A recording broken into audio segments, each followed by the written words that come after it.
was travelled on the sea ice by Dogsled, which has experienced something extraordinary.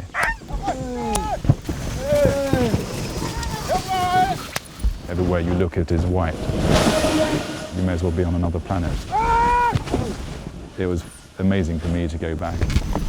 I rediscovered this extraordinary place, which is it's another world, really. The world Stephen Leonard is revisiting is in Qaanaaq, Greenland. Out on the sea ice, snowmobiles are still banned, and in town, the silence is only broken by the howl of dogs. Qaanaaq is so far north, Admiral Perry launched his expeditions to the North Pole from here, guided by the same indigenous hunters whose relatives still live here.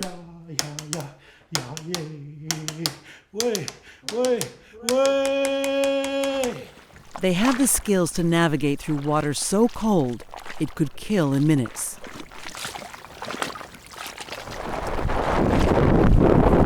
For a year, Leonard endured the world's toughest climate, studying the Inukway's language and unique ways of communicating. Here, Anne-Sophie is trying to teach me a few basics. I'm not a very good pupil. Hvordan sier man nei? Igjen.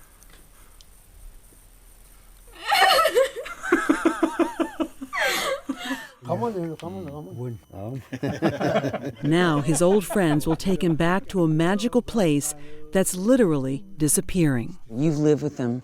You know them in a way that most Westerners, people outside of their communities, don't know them. What is happening? Well, most fundamentally, the sea ice is melting, and it's melting very fast, faster than they've ever known before. Now, what the melting of the ice means for this community is that it's becoming harder and harder to hunt. And what we're seeing in northwest Greenland is a culture really very much under threat because of climate change.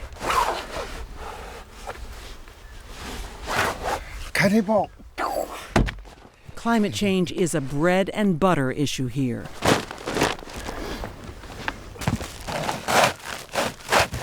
Because Qaanaaq's frozen fjord is the hunter's main highway to fresh food. Tell me about the hunt. Okay, so it's a team of 4 hunters: Masula, Christian, Aviak, and Naiminichok. You say their names very well. All unpronounceable names. Well, as a linguist, you better say them well. Aviak Peterson, he's a hunter in his 40s.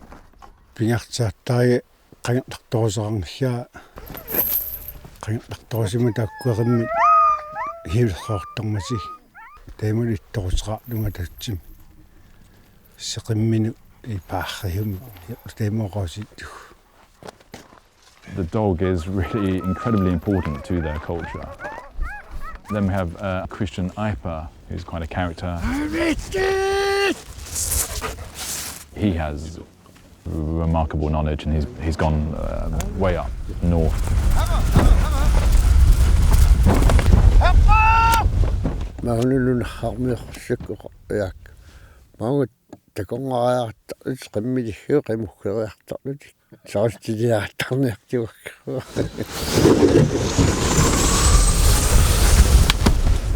Then we have Mads Ola Christiansen. He's been hunting all of his life.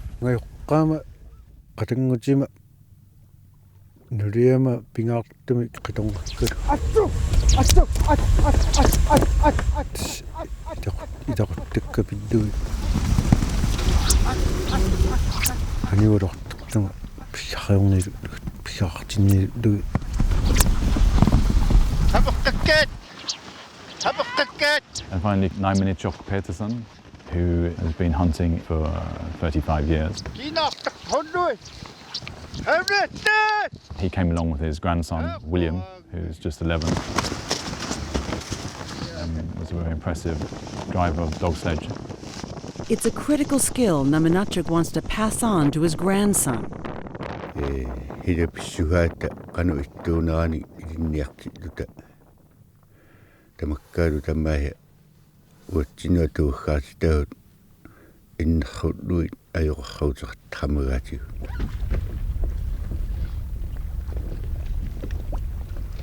Clearly, if one is going to be on the ice in that region, you're going to be very glad to have any one of these men by your side. Describe their knowledge. It's intricate, it's complex. They live very close to nature, and this is summed up in the concept called healer, which is the word for mind, consciousness, but also weather and climate.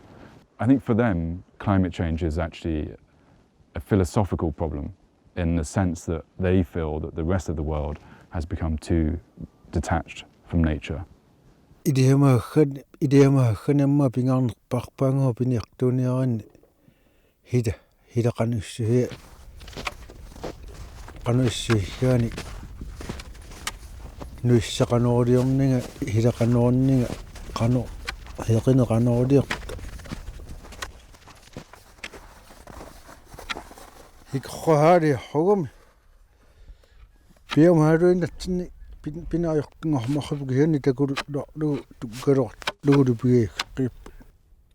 Of course, there's lots of different words for different types of snow and ice.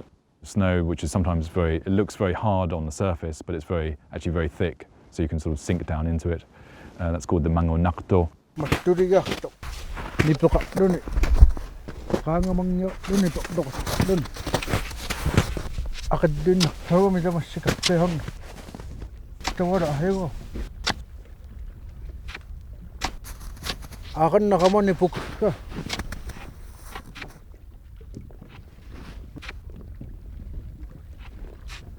I was often told that you couldn't live for long term in that part of the world without knowing their language. They need to survive. That kind of knowledge, which is encoded in language, is actually really useful in such a hostile environment.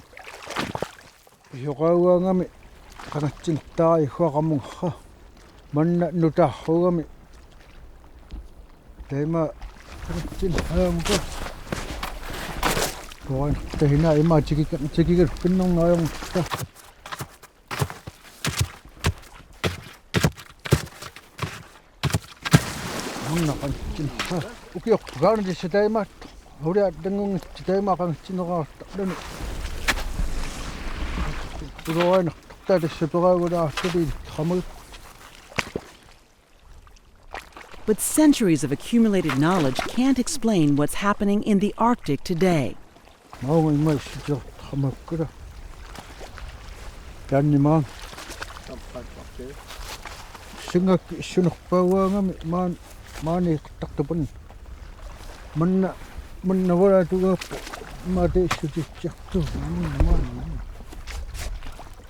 And in May, the open sea in front of us would normally be frozen solid up to the furthest islands, the area's best hunting ground.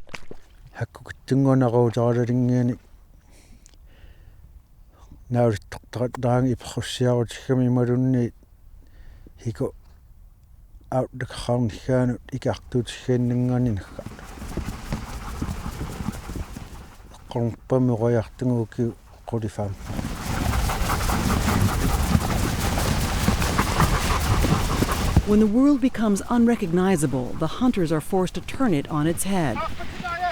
They've hitched dog teams to drag motorboats out to the open water. Yeah, I'm a bit surprised because you see it's getting closer to our village. The future makes it a bit more uncertain for the hunters. They don't know how to react. It's a real struggle, even for the powerful Greenland dogs.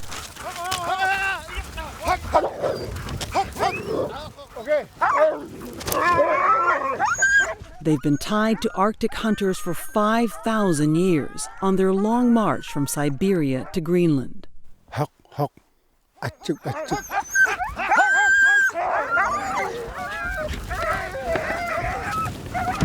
These hunters have big dog teams. They are incredible animals. They are very powerful. One dog can pull sort of 70 or 80 kilos, but they need a lot of food.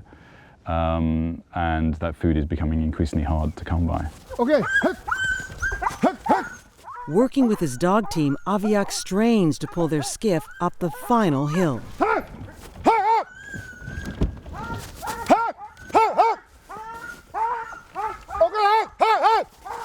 But he still needs more dog power. A second team is brought up and lashed in.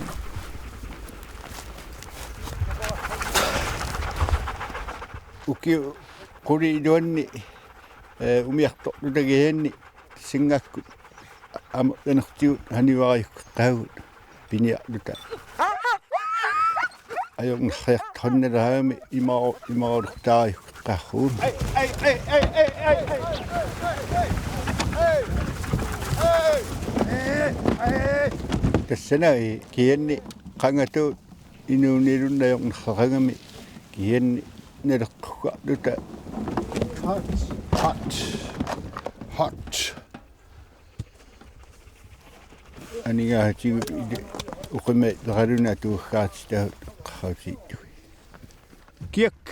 One more task awaits the hunters.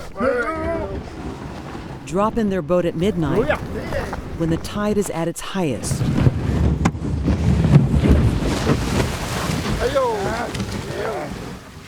Now the hunters can set up their camp on the ice foot, the last precarious shelf of sea ice clinging to the mainland.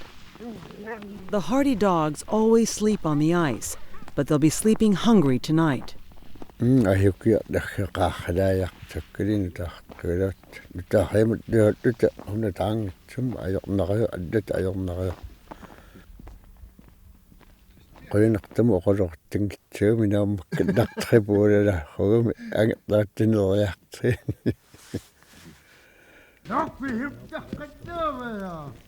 But it's no laughing matter. If the dogs aren't fed, they won't have the strength to make it back home.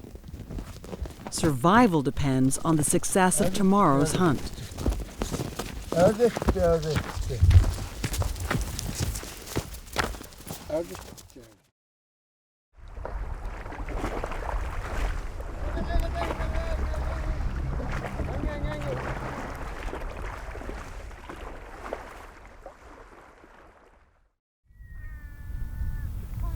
It's morning where the summer sun never sets, 700 miles north of the Arctic Circle. William collects the 1,000-year-old glacial ice while his grandpa cooks up fresh walrus meat caught by other hunters. That's what is our life about. We have to catch our food from the nature. It gives us pleasure, happiness. Without that, there are no people up here. And without dogs, there would be no hunting. They have to catch something to feed the dogs. You have to prioritize the dogs. Masoli will lead today's hunt. He's leaving his dogs behind, but hopefully not for good.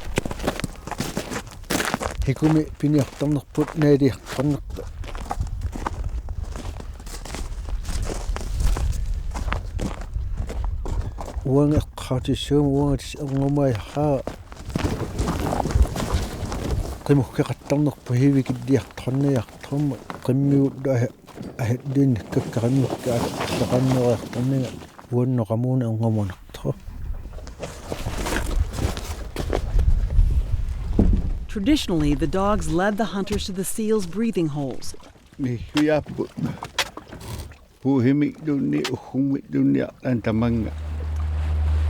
Finding them in open water is a lot more difficult. This is where walrus and seals would usually bask in the sun, but not today.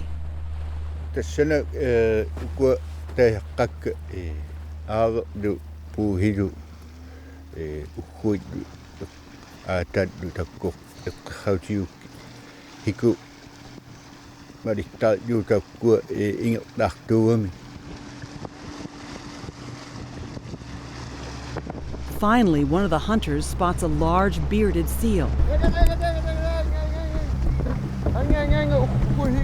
And the chase is on. People watching this are going to be shocked, some of them, that these indigenous people are hunting for seal. I'm an animal lover. I don't like to see animals being killed. It's not something I enjoy at all. What I would say is the very small number of hunters, between 50 and 60 hunters have a full-time license. They live in an area the size of Germany. Even if they were out hunting every day, I think the impact on wildlife would be fairly minimal. Masole doesn't want to waste the precious catch. He must spear the massive seal with a hand-thrown harpoon before it sinks to the bottom.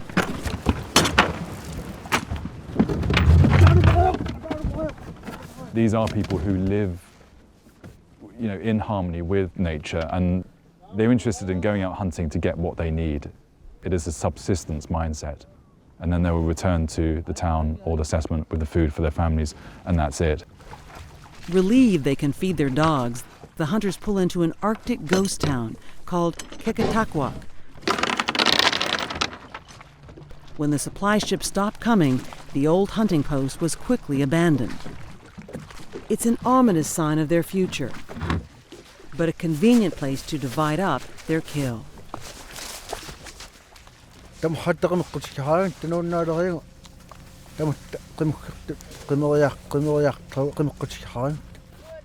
If they choose not to live the subsistence lifestyle, then they still need to eat. And where does the food come from? It comes in the form of processed food, primarily on a supply ship from Denmark. And if you think about all the CO2 emissions from that shipping route, frankly, it's not worth it. It's better to let them just live the way they've always lived. But how long will that be possible? The temperature in the Arctic is rising at double the world's speed. You look around these remote settlements in northwest Greenland and you ask young people what they want to do with their lives. It's almost impossible to find anyone that wants to become a hunter.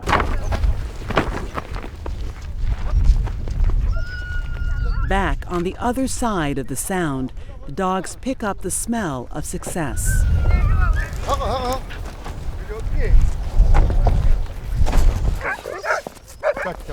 Namanitchuk stands by his grandson, teaching him how to feed the ravenous dogs. But he knows William will need other skills to navigate the future. If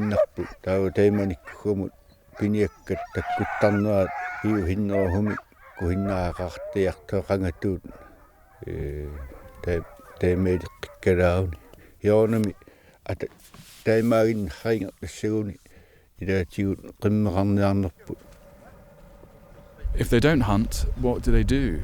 The prospects look so dire, with climate change accelerating and the sea ice disappearing. It's difficult to know what plan B is, really. In this unforgiving wilderness, everyone has to have an escape plan.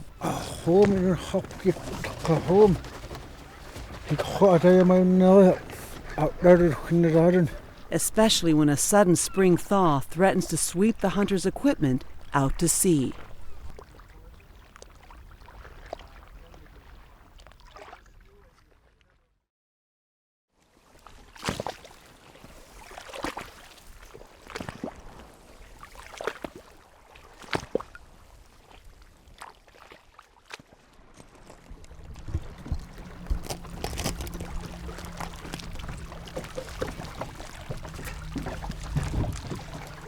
It's the last day of the hunt, and this is as far as the Kanak hunters can go.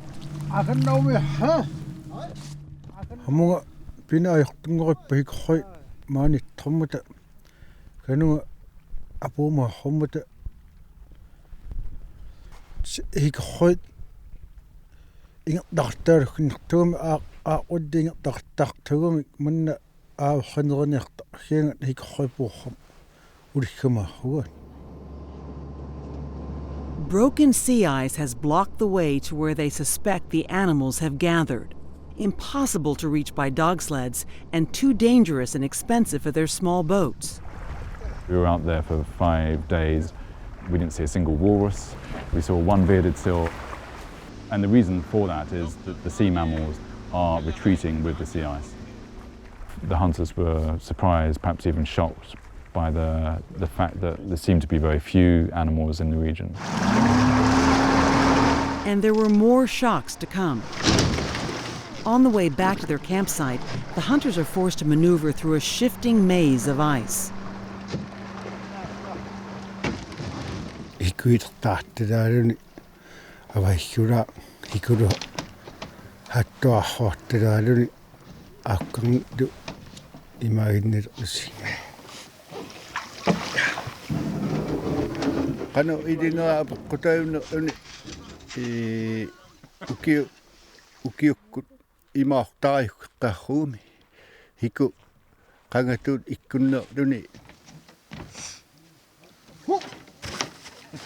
Back on the ice foot, they have to spring into action. A strong tide is sweeping everything in its way.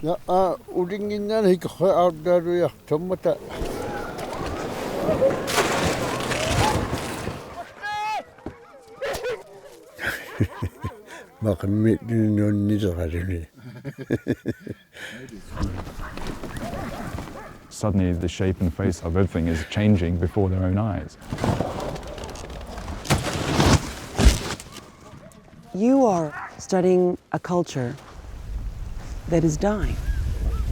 I think the Inuhui are living at the end of an age.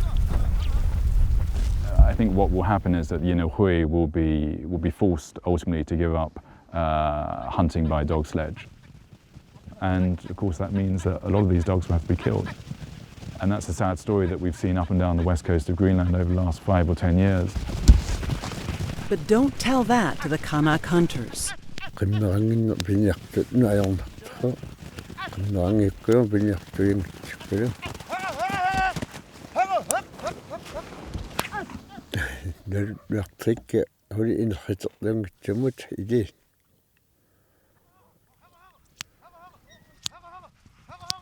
That's certainly what Masule wants to believe as he gets closer to home and his family.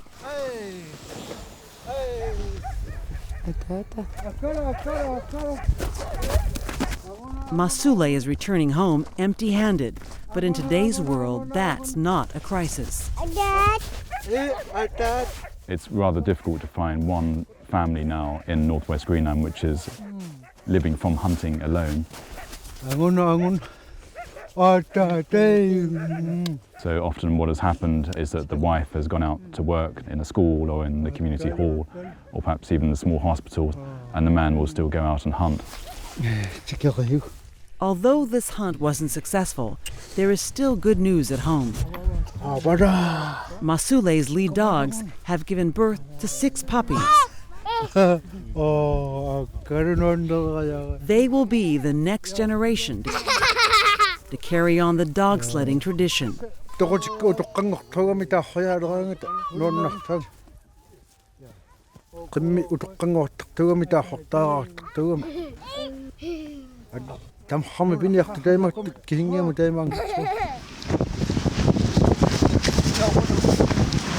Naminitchuk, like all the hunters, is painfully aware that his fate is no longer in his hands.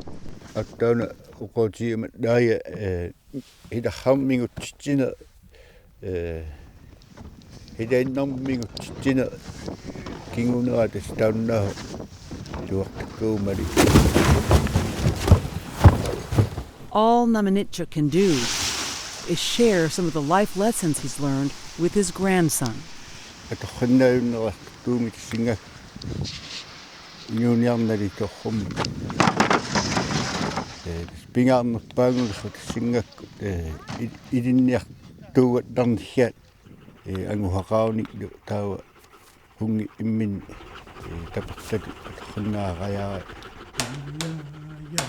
No one could have predicted that this would be one of Naminitchuk's last hunts.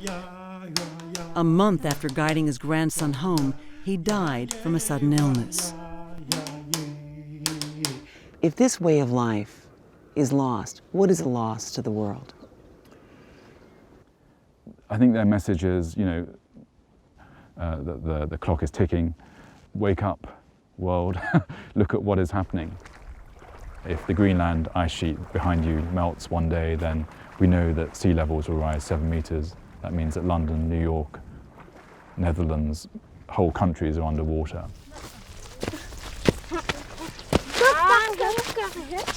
This community is the cultural canary in the coal mine. Climate change is not going to affect this one remote community in northwest Greenland. It will affect the entire planet.